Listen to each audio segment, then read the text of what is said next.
샬롬, 평안하셨습니까? 네. 지난주에 피정 잘 다녀왔습니다. 피정이 뭔가요? 피세정념, 세속을 피해서 어수선하고 복잡한 세상을 떠나서 이제 한적한 곳에서, 여기서도 예수님께서 외딴 곳으로 물러가셨다고 그러는데, 외딴 곳, 이게 개역 성경에는 한적한 곳이에요. 이제 거기에서 고요히 머무는 겁니다. 그러면서 정념, 생각들, 우리 살면서 얼마나 생각들이 많이 쏟아집니까? 5만 가지, 7만 가지, 어제는 10만 가지 생각이라고 하는 말씀도 하는 길벗도 계시더라고요. 그 생각들을 고요하게 하는 거예요. 정념. 왜 생각을 고요하게 해야 할까요? 하나님과 좀 더 가까워지기 위해서입니다.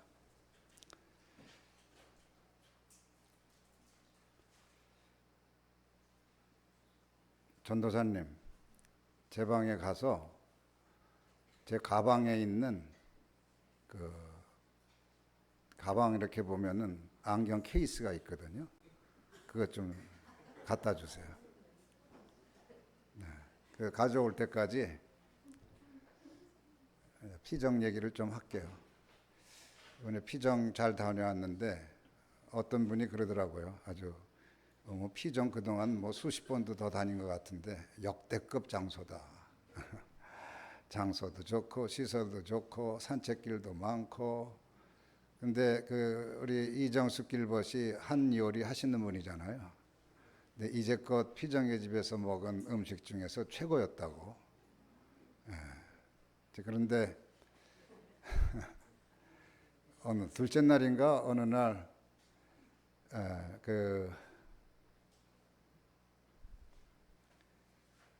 멸치 고추 볶음이 나왔는데 그걸 먹고 이정숙 길보님이 딱 고백을 하더라고요. 내가 한 수 아래였다. 나도 고추 멸치 볶음에 좀 한다 하는 사람인데 나보다 한 수 위다. 그런 고백까지 하셨어요. 그 정도였다는 얘기입니다. 지금 제가 전도사님한테 이걸 가져오라고 했잖아요. 이것도 일종의 퍼포먼스예요. 자, 여러분들의 시선을 여기에다 두려고 하는 겁니다. 여기에 뭐가 있을까요? 그래요? 자, 좀 바꿔 쓰겠습니다.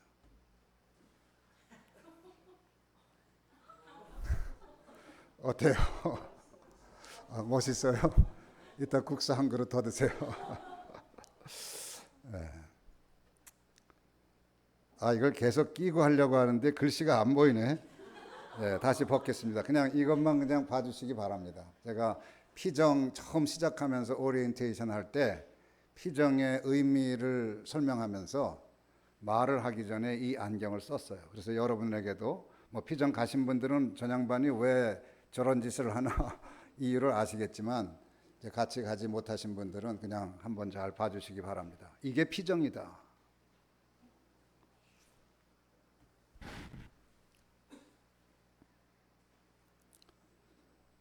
선글라스를 쓰면 사물들이 다르게 보이죠. 색깔도 다르게 봅니다. 또 좀 더 입체적으로 보이기도 하고 좀 더 깊게 보입니다. 피정이 그런 겁니다. 렌즈를 바꿔 끼는 것. 그러면 모든 것을 하나님의 렌즈로 보게 되는 거예요. 피정이 그거예요.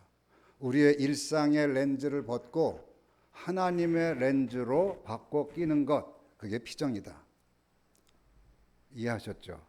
근데 이 피정은 이제 어디 가서 3박 4일 머물면서만 하는 것이 아니라 우리 그리스도인의 삶의 모든 순간이 바로 이런 피정의 순간입니다. 즉 하나님의 렌즈로 새롭게 보는 거예요.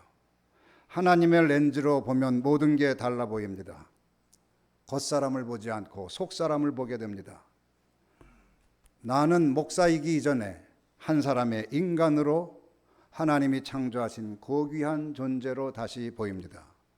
너도 타자도 나의 이해관계나 나의 감정이나 내 고정관념에 따라 판단하지 않고 있는 그대로의 모습으로 보입니다. 고통이 가득한 삶도 하나님의 섭리 가운데 있는 은총의 삶으로 다시 보게 됩니다. 그래서 선글라스를 낀 제 모습이 어떠냐고 물었더니 조금 아까도 어떤 분이 멋있어요 그랬잖아요. 역시 그 피정에서도 어떤 분이 그러더라고요. 멋있어요.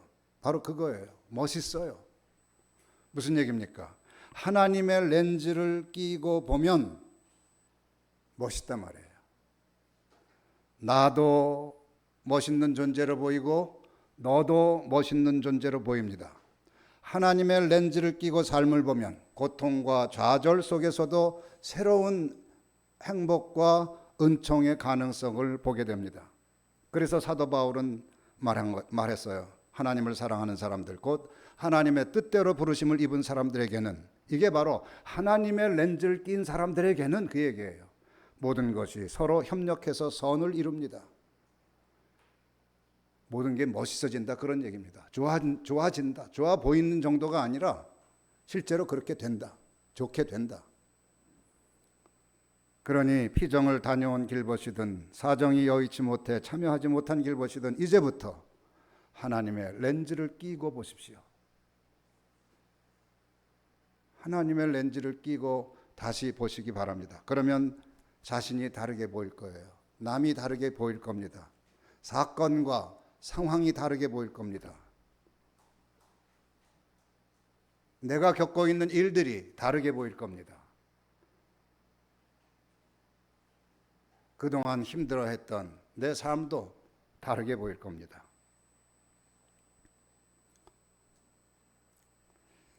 이제 오늘 첫 번째 주제는 선글라스였습니다. 둘째 주제에 대해서 말씀드리겠습니다. 요즘 제가 보시다시피 수염을 깎고 있지 않습니다. 이제 길벗들이 좀 의견이 분분한 것 같고 궁금한 것 같습니다. 처음 한두 주 깎지 않았을 때는 멋있다, 잘 어울린다, 계속 길러봐라 그런 이야기를 하는 분들이 몇 분 계셨어요. 근데 3주가 되니까 이제 오늘이 꼭 3주 차거든요. 이제 바로 어제 피정의 어떤 길벗님이 지저분하다, 지저분해 보인다, 그런 얘기가 들리기 시작했습니다. 저도 그렇게 생각해요. 근데 제가 수염을 깎지 않는 이유는 일종의 상징 행위입니다. 예언자들은 가끔 상징 행위를 통해서 하나님의 뜻을 전했습니다.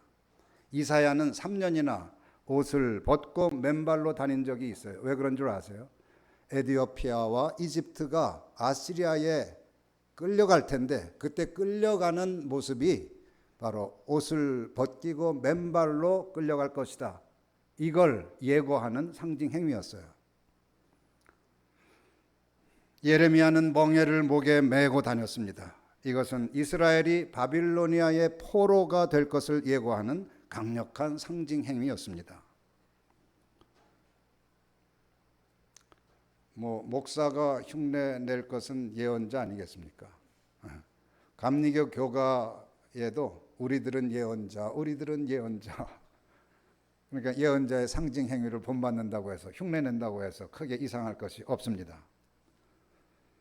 제가 수염을 깎지 않는 것은 제 본연의 모습을 회복해야겠다는 저 자신에 대한 일종의 다짐입니다. 저는 40년 넘게 목사라는 가면을 쓰고 살아왔습니다. 목사가 제 가면이에요. 저의 페르소나입니다. 저의 겉사람입니다. 그러다 어느 날 깨달았습니다. 목사라는 역할에 충실하려다 보니 목사이기 이전에 하나님 앞에 선 한 사람의 인간, 키르케고르가 말한 하나님 앞에 있는 단독자라는 사실을 망각할 때가 있다는 사실을 깨달은 것입니다. 참 사람이 되지 못한다면, 하나님 앞에 서 있는 한 사람으로 서지 못한다면 목사라는 역할이 무슨 소용이 있겠습니까? 그래서 내 본연의 모습을 회복해야겠다고 생각하게 됐고 그것이 수염을 깎지 않는 행위로 나타난 것 같습니다. 목사의 가면을 벗고 참 인간이 되겠다는 그리고 자유인으로 살고 싶다는 나름의 다짐입니다. 본연의 모습을 회복해야겠다는 생각은 제 안에 있는 내면 아이를 염두에 둔 것이기도 합니다. 성도를 먼저 의식하고 교회를 우선으로 여기다 보면 제 안에 있는 내면 아이에 소홀할 때가 있습니다. 어느 날 그 아이가 울고 있는 모습을 보았습니다. 그 아이는 나도 아파요. 나도 사랑이 필요해요. 나도 관심을 받고 싶어요. 하며 울고 있었습니다. 그래서 더 늦기 전에 그 순수한 아이에게 관심을 기울여야겠다고 생각하게 됐습니다. 그런 생각이 수염을 깎지 않는 상징 행위로 나타난 것입니다. 저는 은명교회의 길벗 여러분도 본연의 모습을 회복하면 좋겠습니다. 역할이나 가면에 매이지 말고 하나님 앞에 한 사람의 자연인으로 그리스도의 복음으로 해방된 자유인으로 서면 좋겠습니다. 먼저 참 사람이 되지 못하면, 자유인이 되지 못하면 목사뿐 아니라 장로, 권사, 집사, 나무지기, 샘지기, 분별위원 이런 게 뭔 대수입니까? 무슨 의미가 있겠습니까? 하나님 앞에서 한 사람의 인간으로 설 때, 그렇게 본연의 모습을 회복할 때 우리는 진정한 그리스도인의 자유를 누리고 향유할 수 있는 것입니다. 모든 생각과 감정의 덩어리가 만들어내는 죄의 중력을 벗어나서 나비처럼 훨훨 날아오를 수 있을 것입니다. 요즘 여러분 혹시 보셨는지 모르겠는데 저기 8층 저기 그 세미나실 들어가는 문 옆에 쓰여 있는 글귀 혹시 보셨나요? 한번 오늘 예배 끝나고 한번 가서 불어 한번 읽어보시기 바랍니다. 거기 이런 글귀가 적혀 있습니다. 그것은 제가 청년 나비들이 이렇게 됐으면 좋겠다는 저의 바람을 적은 겁니다. 근데 저의 바람이지만 제 문장은 아니에요. 니체의 자라투스트라는 이렇게 말하였다에 나오는 한 문장입니다. 들어보세요. 보여주시죠. 네, 나비. 이 경쾌하고 단순하고 우아하고 활동적인 작은 영혼들이 날아다니는 것을 보노라면 눈물을 흘리고 노래 부르지 않을 수 없다. 저는 은명교회 청년들이 참 요즘 많이 힘들다고 그러는데 이렇게 됐으면 좋겠어요. 청년들뿐만 아니라 여러분이 이처럼 이 나비처럼 자유로워지고 경쾌해졌으면 좋겠습니다. 나비, 이 경쾌하고 단순하고 우아하고 활동적인 작은 영혼들이 날아다니는 것을 보노라면 눈물을 흘리고 노래 부르지 않을 수 없다. 그러므로 본연의 모습을 회복해야 합니다. 그때 우리는 나비처럼 자유로워질 수 있습니다. 수염을 깎지 않는 이유가 또 하나 있습니다. 3주 전에 후임 선정을 위한 공동분별위원회와 기도 동행단을 구성하면서 40일 동안 우리 모두가 특별 기도하는 특별 기도 기간을 갖자고 말씀드렸습니다. 제가 수염을 깎지 않는 것은 그 어느 때보다 기도에 전념하겠다는, 그리고 함께 기도에 힘쓰자는 상징 행위입니다. 제가 이러고 나타나면 요즘 목사님 도인 같아요. 그래요. 도인. 전 도인입니다. 저 도인이에요. 근데 이때의 도자는 길도자가 아니라 기도도자입니다. 저는 기도하는 사람입니다. 기도하는 사람이 되려고 합니다. 여러분과 함께 도인이 되고 싶어요. 기도하는 사람이 되고 싶은 것입니다. 제 수염이 자라는 만큼 우리의 기도가 자라면 좋겠습니다. 그러므로 40일 동안 이제 앞으로 이제 반이 지났어요. 20일 정확하게 말하면 18일 남았는데 이 남은 동안 여러분들도 기도에 전념해 주시기를 바랍니다. 어떤 기도도 좋습니다. 나를 위한 기도도 좋고 너를 위한 중보 기도도 좋고 교회를 위한 기도도 좋고 은명교회의 미래를 위한 기도도 좋습니다. 어쨌든 기도하세요. 기도해야 하나님의 선글라스를 끄게 되죠. 그래야 하나님의 렌즈를 우리가 덧입게 되죠. 기도하지 않으면 도리가 없어요. 근데 기도할 때 항상 우리가 작심하고 기도해야 되는 게 있습니다. 나를 깨트리게 하소서. 그리스도를 닮게 하소서. 그리스도께서 자기를 비워 종의 모습을 취한 것처럼 나도 자기를 비워 종이 되게 하소서. 나는 주의 것이오니 이제는 내가 사는 것이 아니라 내 안에서 주님이 사십니다 라는 고백과 함께 기도하세요. 그럼 무슨 기도를 하든 하나님께서 하나님의 렌즈를 우리에게 끼워 주실 것입니다. 그러므로 앞으로 얼마 안 남았습니다. 더부룩하게 그리고 지저분하게 자란 제 수염을 보면 내 기도가 자라고 있는가 자문해 주시기를 바랍니다. 이건 부탁이에요. 그러면 저의 기도에 대해 말씀드리겠습니다.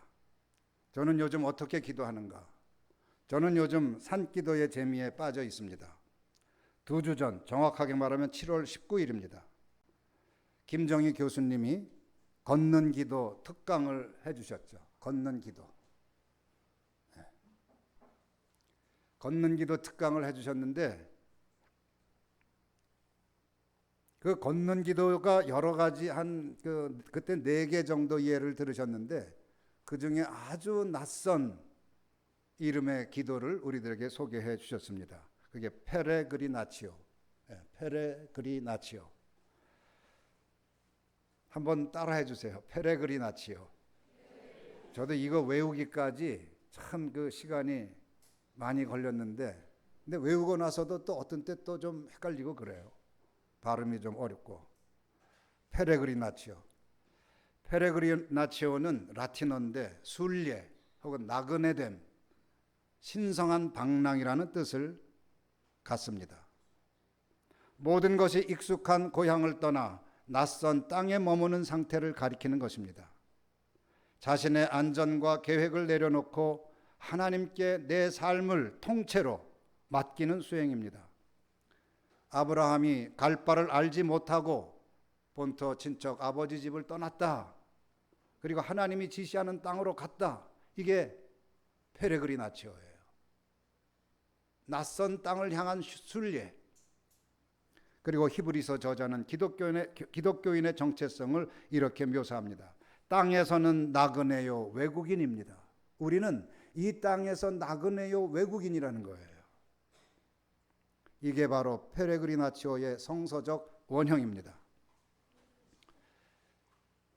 페레그리나치오는 3가지 떠남을 포함합니다. 첫째, 장소를 떠나는 것입니다. 고향과 익숙한 생활권을 떠나는 것. 둘째, 에고를 떠나는 겁니다. 자아를 떠나는 겁니다. 생존 안전 욕구, 애정 존중 욕구, 인정받으려는 욕구, 보상받으려는 욕구, 자기 계획과 통제 욕구를 내려놓는 것입니다. 셋째, 영적으로 떠나는 것입니다. 하나님께서 이끄시는 미지의 세계를 향해 자신을 내맡기는 것입니다. 따라서 페레그리나치오는 하나님의 부르심 때문에 익숙한 자리를 떠나 낯선 삶을 받아들이는 관상적 순종이라고 할 수 있습니다. MRT, 곧 다중현실론으로 표현하면 페레그리나치오는 생활현실의 익숙한 좌표, 익숙한 생활 방식, 그리고 심리현실의 모든 욕구와 에고의 안전장치를 내려놓고 영성현실에서 하나님의 이끄심을 따라 신성현실을 향해 나아가는 수행이라고 말할 수 있습니다. 따라서 페레그리나치오는 반드시 물리적으로 고향을 떠나는 것이 아닙니다. 오늘날에는 나의 직위, 명함, 역할, 명예, 내가 이룬 성공, 서사, 익숙한 자기 정체성을 떠나는 내면의 순례로 이해할 수도 있습니다. 페레그리나치오는 어디로 갈지를 정확히 알기 때문에 떠나는 것이 아닙니다. 어디로 갈지 모르지만 누구를 따라가는지 알기 때문에, 누가 나와 함께 하는지 알기 때문에 떠나는 모험을 감행하는 일상의 수행입니다. 저는 지지난주 금요일 새벽부터 페레그리나치오를 실천했습니다. 저 나름대로의 걷기 기도를 실천한 것입니다. 제가 살고 있는 아파트 뒷산이 있는데 그것을 한동안 이제 오르내렸는데 몇 년 전부터는 그만두었습니다. 한두 시간만 걸어도 무릎이 아파서 그만두었습니다. 하지만 그날따라 발걸음이 산을 향했고 조금만 한번 올라갔다 오자. 그래서 조심조심 걷다 보니 4시간 넘게 걷게 되었어요. 무릎도 안 아팠어요. 할렐루야. 걷는 동안 예수 기도를 했습니다. 제가 보통 다니는 목적지까지 가면 한 1000번 정도 하게 돼요. 예수 기도를. 쉼터에서는 향심 기도를 했습니다. 그렇게 닷새를 내리 했습니다. 그러다 보니 마음이 맑아지기 시작했습니다. 하나님은 다양한 표징을 보여주셨고 말씀도 들려주셨습니다. 하나님께서 보여주신 표징은 나중에 또 기회되면 말씀을 드리겠습니다. 오늘은 주님께서 들려주신 말씀을 여러분들에게 전하고자 합니다. 지난 주일 7월 26일이죠. 산 중턱에서 쉬면서 향심 기도를 하고 났는데 제 입에서 이런 고백이 흘러나왔습니다. 예수님, 주님은 저에게 남은 마지막 하나입니다. 이게 뭔 소리래? 왜 이런 고백이 내 입에서 나왔지? 주님은 저에게 남은 마지막 하나입니다. 처음엔 몰랐는데 묵상하다 보니 제가 예수님보다 사람을 의지하고 있음을 깨달았습니다. 그러자 고백이 이렇게 달라졌습니다. 예수님, 주님은 제가 의지할 마지막 한 분입니다.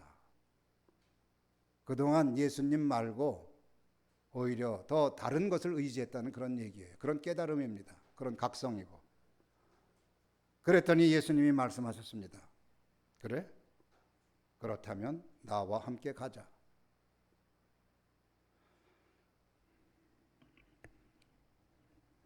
주님은 제가 의지할 마지막 한 분입니다. 그랬더니 그래? 그렇다면 나와 함께 가자. 그러시는 거예요. 그래서 제가 다시 물었습니다. 어디로 가나요? 그러자 더 이상 음성이 들리지 않았습니다. 그 물음이 지난 한 주 동안 계속 제 안에서 맴돌았습니다. 어디로 가나요? 어디로 가야 하나요? 제가 어디로 가야만 합니까? 그러다가 오늘 거룩한 독서 본문을 읽었는데 예수님이 함께 가자고 하시는 길이 분명히 보였습니다. 오늘의 복음은 예수님이 5,000명을 먹이신 이야기, 오병이어죠. 오병이어. 이제 8월에도 오병이어 주일이 있습니다. 이제 8월도 5주니까 제일 마지막 날 이제 오병이어 다섯째 있는 달은 이제 마지막 주일을 우리 오병이어 주일로 하면서 이제 국수 대신 이제 밥도 먹죠. 예, 주로 이제 비빔밥 먹었는데 가끔 먹는 비빔밥이 참 맛있습니다. 예, 아무튼 오병이어 보리떡 5개와 물고기 2마리로 5,000명을 먹이신 이야기입니다. 큰 무리가 예수님 주위에 몰려들었습니다. 예수님은 그들 가운데서 병든 사람들을 고쳐주셨습니다. 날이 저물었습니다. 그러자 제자들이 예수님께 말했습니다. 무리를 헤쳐보내어 제각기 먹을 것을 사 먹게 마을로 보내시는 것이 좋겠습니다. 지극히 상식적이고 합리적인 제안입니다. 무리를 헤쳐보내어 제각기 먹을 것을 사 먹게 마을로 보내시는 것이 좋겠습니다. 그러자 예수님이 말씀하십니다. 너희가 그들에게 먹을 것을 주어라. 이 무슨 얘기입니까? 너희가 그들에게 먹을 것을 주어라. 제자들의 상식적이고 합리적인 제안을 단박에 깨뜨리는 말씀입니다. 빵 5개와 물고기 2마리밖에 없는데 5,000명이나 되는 무리에게 먹을 것을 주라는 요청이니 말입니다. 합리적 의식으로는 도무지 이해할 수 없는 요청이었습니다. 하지만 이러한 상상을 초월하는 요청이야말로 저에게 하신 말씀으로 들렸습니다. 내가 먹을 것을 주어라. 내가 먹을 것을 주어라. 영적으로 굶주리고 있는 한국교회에 생명의 양식을 내가 주어라. 그래서 저는 물었습니다. 제가 어떻게 그럴 수 있습니까? 우리 교회는 아주 작은 교회예요. 제가 어떻게 5천 명이나 넘는 한국교회에 생명의 양식을 먹일 수 있겠습니까? 이런 물음과 함께 오늘의 거룩한 독서 본문을 다시 한번 들었습니다. 그때 시편 9절 하나가 들려왔습니다. 시편 17편 4절입니다. 남들이야 어떠했든지 나만은 주님께서 하신 말씀을 따랐기에 약탈하는 무리의 길로 가지 않았습니다. 함께 읽어주시죠. 남들이야 어떠했든지 나만은 주님께서 하신 말씀을 따랐기에 약탈하는 무리의 길로 가지 않았습니다. 이 말씀을 듣는데 처음에는 그래요 주님, 저는 남들이야 어떠했든지 주님의 말씀을 따르려고 힘써왔습니다 라는 생각이 살짝 들려고 했는데 그 다음 표현이 마음에 걸리는 거예요. 약탈하는 무리의 길. 약탈하는 무리의 길. 자문했습니다. 나는 약탈하는 무리에 속했을까? 아니었을까? 질문과 함께 거의 동시적으로 제가 약탈하는 무리에 속한 사람이라는 것을 아주 기분 더럽게 깨달았습니다. 남의 기쁨, 남의 자부심, 남의 평화, 남의 안정, 남의 행복을 빼앗은 일들이 생각나기 시작했습니다. 그 남에는 가족이 포함이 됩니다.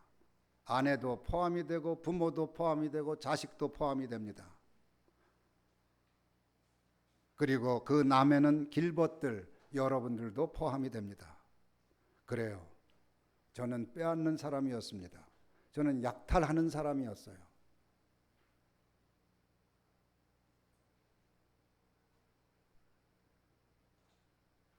예수님은 오병이어 이야기로 저에게 말씀하셨습니다.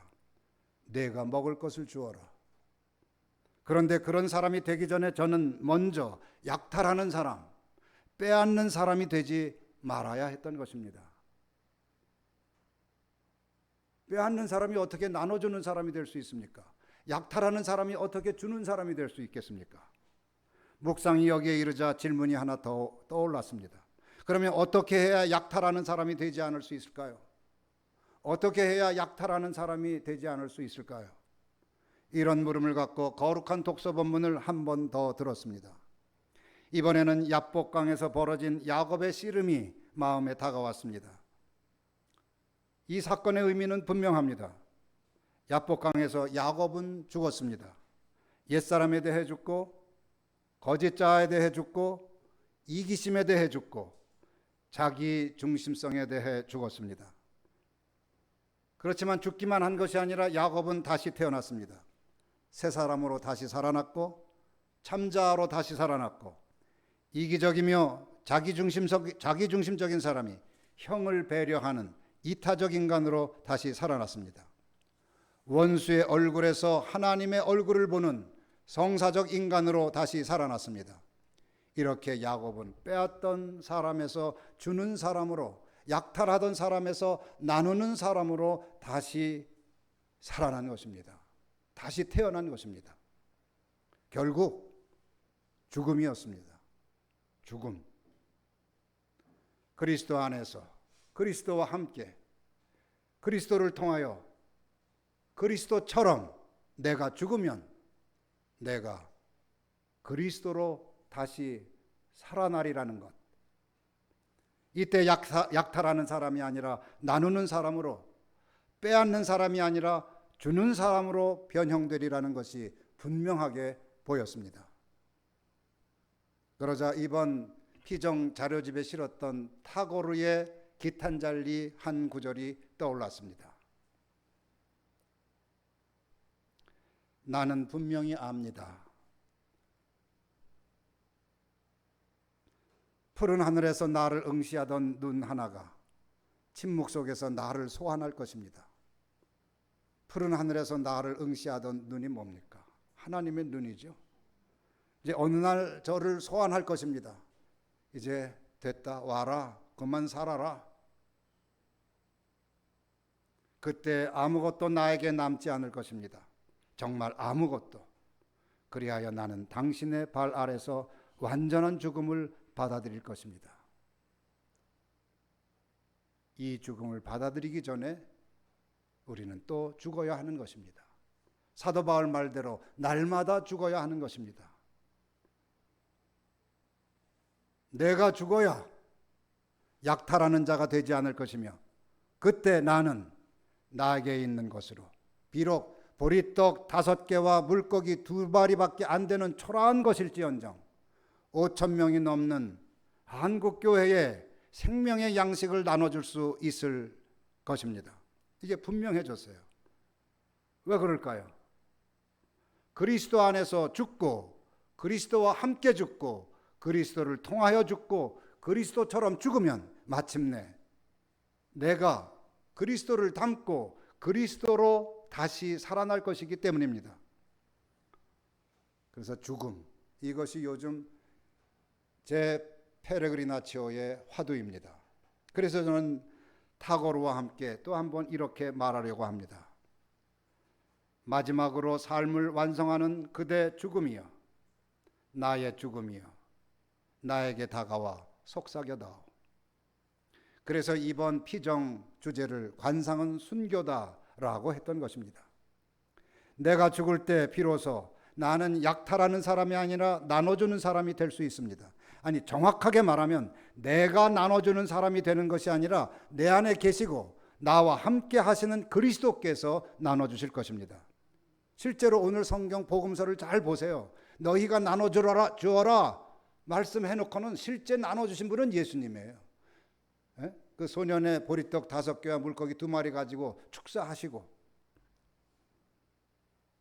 하늘을 우러보시고 축복 기도를 드리신 다음에 떼어서 제자들에게 주셨다. 실제로 주신 분은 제자들이에요. 제자들은 뭐 했냐? 그거 가지고 배달한 거예요. 인류 최초의 택배. 예수님이 실제로는 예수님이 나눠주신 것이고 그것을 제자들은 그냥 배달만 했을 뿐입니다. 중요한 것은 그리스도와 함께 거짓자에 대해 죽고 그리스도와 함께 참자에 대해 다시 살아나는 것입니다. 그러면 그리스도께서 생명의 양식을 저에게 주실 것이며 저는 그것을 나눠주기만 하면, 배달하기만 하면 되는 거예요. 이렇게 되고 싶습니다. 기도해 주세요. 할렐루야.